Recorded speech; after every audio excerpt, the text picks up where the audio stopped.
Նախ ոչ թե միջանցք, այլ Թրամփի ուղի հանուն միջազգային խաղաղության և բարգավաճման։ Գերմանական Դոչե Վելեի թղթակցին ուղղում է Արարատ Միրզոյանը, երբ խոսք է բացվում Վաշինգտոնում գծված Սյունիքով անցնող ճանապարհի մասին։ Ինչու եմ սա ասում, որովհետև բանակցությունների ընթացքում տպավորություն կար, թե ադրբեջանական կողմը փորձում է այդ հատվածին վերագրել արտատարածքային միջանցքին բնորոշ հատկանիշներ։ Օրինակ, նրանք պահանջում էին, որ երկաթուղու երկայնքով տեղակայվեն երրորդ երկրի զինված ուժեր։ Հիշում եմ, նրանք ասում էին, պետք է տեղակայվեն ռուսական զորքեր։ Սա իհարկե մեզ համար անընդունելի էր։ Այնպես որ հիմա մեր հողի վրա ոչ մի միջանցք չկա։ Կա Թրամփի երթուղի։ Միրզոյանի խոսքով տրանսպորտային հաղորդակցությունների և տարանցիկ ենթակառուցվածքների ապաշրջափակման հարցը ամբողջ բանակցային գործընթացի ամենակարևոր կողմերից է, իսկ ենթակառուցվածքները պետք է շահագործվեն երկրների տարածքային ամբողջականության, սահմանների անձեռնմխելիության և ինքնիշխանության հիման վրա։ Հայաստանի արտաքին գործերի նախարարը հատուկ ընդգծում է նաև փոխադարձության սկզբունքը,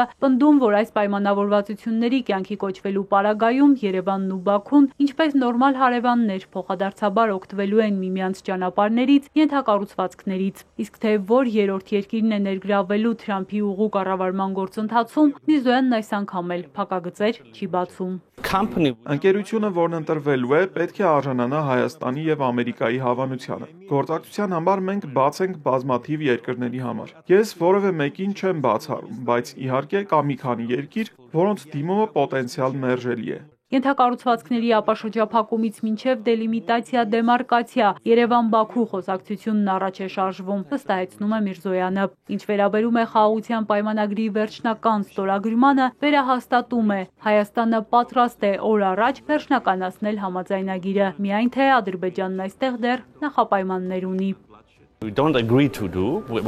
Նրանք կարծում են, որ մեր սահմանադրությունում կա խնդիր և ուզում են, որ մենք գնանք փոփոխությունների։ Դա պայման է, որը մենք չենք ընդունում։ Հայաստանի սահմանադրությունում Ադրբեջանի նկատմամբ որևէ տարածքային պահանջ չկա։ Միևնույն ժամանակ Հայաստանի սահմանադրության փոփոխության կամ նոր սահմանադրության ընդունման մասին մենք առանց դրա էլ խոսում ենք 2018 թվականից։ Հանձնաժողովն արդեն ավարտում է աշխատանքը և մենք ամենայն հավանականությամբ այս հարցի վերաբերյալ հանրաքվե կանցկացնենք 2026 թվականի խորհրդարանական ընտրություններից հետո։ Ինչ խոսակցություն կա Թուրքիայի հետ, հետաքրքրվում է լրագրողը, ասում է տպավորություն է այդ երկիրը նույնքան շահագրգռված չէ սահմանների բացման, հարաբերությունների կարգավորման հարցում, որքան Հայաստանը։ Բոլոր մակարդակներում դրական երկխոսություն կա, ասում է Միրզոյանը։ Արդյունք չկա, որովհետև Անկարան սպասում է Երևանի ու Բաքվի երկխոսության ավարտին։ Այսպիսով շատ ժամանակ պետք չէ, շաբաթների, գուցե ամիսների հարց է։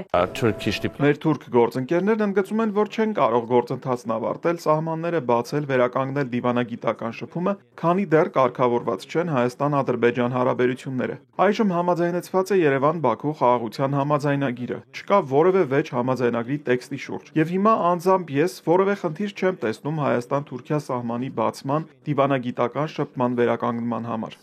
Երևանը խնդիր չի տեսնում ԵՄ-ին անդամակցելու հայտ ներկայացնելու հարցում, թե երբ կգնան այդ քայլին, ասում է գուցե մեկ ամսից, գուցե արդեն հաջորդ տարի։ Ըստ նախարարի Հայաստանում ընդունվել է օրենք, որը պարտավորեցնում է երկրի կառավարությանը ձգտել անդամակցելու Եվրամիությանը, իսկ Հայաստանի քաղաքացիները նրա խոսքով պահանջում են առաջ գնալ, չձգձգել հարցը։